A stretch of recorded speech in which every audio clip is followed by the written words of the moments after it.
City, ఒక వీధి అని కాదు, భూమంతటా ఒక హడావుడి. ఒకవేళ మనకి యాక్సెస్ ఉంటే అలాగే మనం స్పేస్లోకి వెళ్ళి ఒకవేళ భూమిని అబ్జర్వ్ చేస్తే డిసెంబర్ రాగానే ఏమంటారంటే కాంతులతో ఒక గొప్ప పండుగ, ఒక గొప్ప హడావుడి భూమంతట మధ్య కామన్గా జరిగే ఒక పండుగ క్రిస్మస్. చాలామందికి ఈ క్రిస్మస్ మీద పూర్తి స్పష్టత లేనట్టుగా కూడా నేను గమనించాను. అసలు క్రిస్మస్ అంటే ఏంటి? ప్రత్యేకంగా అండి మన భారతదేశంలో ఉండే మనకి భక్తి చాలా ఎక్కువ. భూమి మీద ఉన్న ప్రజలందరిలో భారతదేశానికి భక్తి ఎక్కువ. దేవుడు అంటే చాలా ఇష్టం. దేవుడిని వెతకడంలో భారతీయులు చాలా ముందుంటారు. సత్యాన్వేషకులు భారతీయులు. సత్యాన్ని దేవుడు అనే మాటకు అర్థం దేవులాడడం, లేదా ఇంకా కొంచెం మనం మాడిఫైడ్ లాంగ్వేజ్లో అర్థం చేసుకుంటే వెతకడమే. అంటే దేవుడిని ప్రతిరోజు ప్రతి మనిషి వెతకాలి.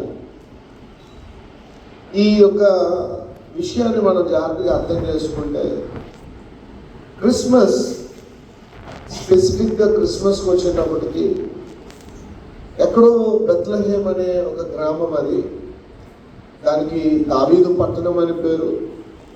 జెరూసలేం నుంచి 18 మైల్స్ దూరంలో ఒక బెత్లెహేమ్ గ్రామం. అదొక పురు గ్రామం, అంటే పెద్దగా ఐడెంటిఫైడ్ విలేజ్ కాదని, ఊరు పేరు లేదన్నమాట. ఇలాంటి గ్రామంలో ఒక చలి రాత్రి ఒక 16-17 ఇయర్స్ అమ్మాయి మేరీ, ఈమె ప్రెగ్నెంట్ అయింది. ఆ రోజుల్లో చిన్న వయసులో పెళ్లిళ్ళు చేసేవారు. ఈమెకి నిశ్చితార్థమై తన భర్తతో ఒక బిడ్డకి డెలివరీ ఇవ్వనందుకు ఆ యొక్క బెత్లెహేమ్ అనే గ్రామానికి రావడం జరిగింది. వచ్చిన తర్వాత ఆమె కన్యకగా, చాలా స్పెసిఫిక్గా మనం అర్థం చేసుకోవాలి, వర్జిన్ బర్త్, కన్యకగా ఆమె గర్భవతి అయింది.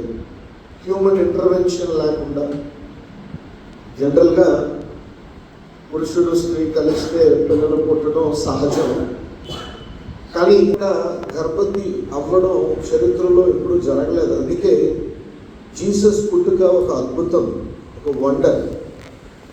ఒక వండర్ అని ఎందుకన్నానంటే రోజు జరిగితే అది వండర్ కాదు, ఎప్పుడో ఒకసారి జరిగితే దాన్ని వండర్ అంటాము.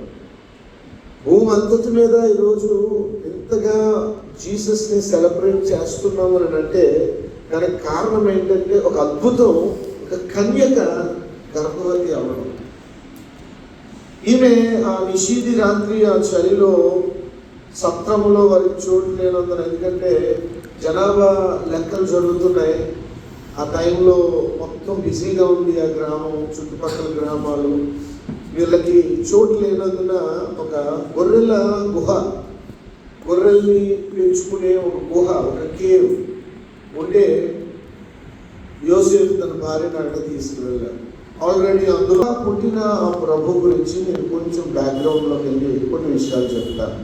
నేను మరొక 10 minutes తీసుకొచ్చాను. Thank you. ఇప్పుడు ద ఇన్నర్ మోస్ట్ బీయింగ్